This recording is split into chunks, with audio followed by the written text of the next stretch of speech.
कवठेमंकाळ तालुक्यातील विस्कळीत गॅस वितरण व रेशन दुकानांबाबत वाढत्या तक्रारींची गंभीर दखल घेत आमदार रोहितदादा पाटील यांनी तहसीलदार कार्यालयात आढावा बैठक घेत प्रशासनाला चांगलंच धारेवर धरला। या बैठकीत नागरिकांच्या तक्रारींचा अक्षरशः उद्रेक झाला।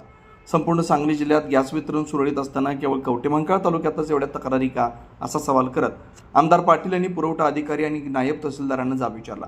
गॅसची टाकी 2 ते 2.5 हजार रुपयांना कशी विकली जाते यावर तुमचं नियंत्रण नाही का असा संतप्त सवाल त्यांनी उपस्थित केला।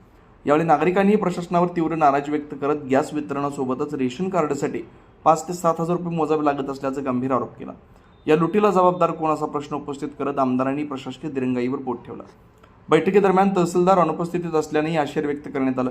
त्यांच्या अनुपस्थितीत पुरवठा विभागाची सखोल चौकशी करण्यात आली। वारंवार सूचना देऊनही सुधारणा होत नसल्यास हे खपवून घेतलं जाणार नाही असा इशारा देत आमदारांनी प्रशासनाला 7 दिवसात कार्यपद्धती सुधारण्याचा अल्टिमेटम दिला। या बैठकीला विविध पदाधिकारी, स्थानिक नेते आणि मोठ्या संख्येने नागरिक उपस्थित होते।